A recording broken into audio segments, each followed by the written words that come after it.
Well, law enforcement ramping up security in major cities because of the conflict with Iran. As we just heard, the government is bracing for the possibility of sleeper cells or cyber attacks. NewsNation's Rich McHugh is live with that part of the story. Rich.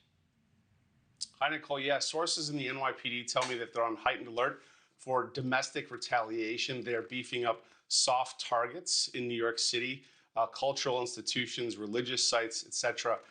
That's also extended to D.C. and other cities around the country, that they're focusing on securing these locations with presence. That's basically all I can say at that point. The FBI reportedly shifting resources in New York City, L.A., Chicago, and Philly toward Iran and domestic threats and away from immigration enforcement, telling its field offices to be in close communication with Department of Defense and National Guard too, because military sites could be targets as well.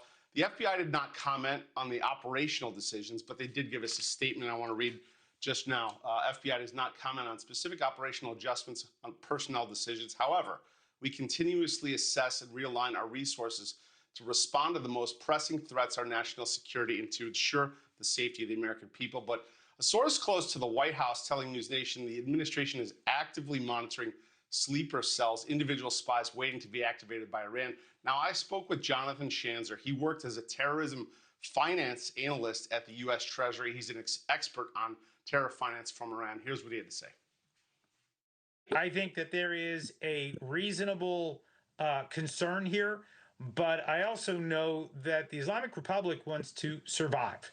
And if they pick this kind of fight with the United States, I cannot imagine that this is going to sit well with Donald Trump. I think the regime understands this, so they're probably going to have to tread carefully here.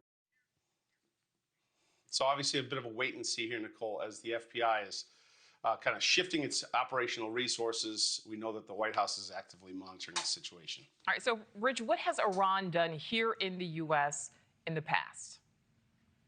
Well, they've done quite a bit, to be honest. Last year, during the presidential campaign, we know that the federal prosecutors essentially arrested and charged Iranian schemers trying to take down, assassinate President Trump.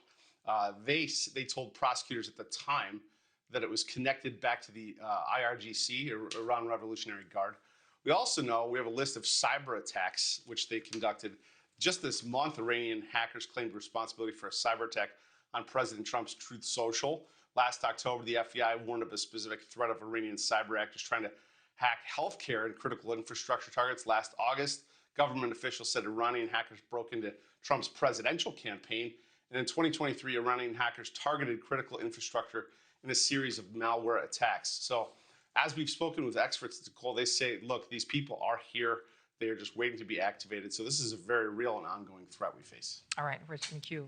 Thank you for watching. Subscribe below and download our NewsNation app right now on your phone, and you will get fact-based, unbiased news for all Americans.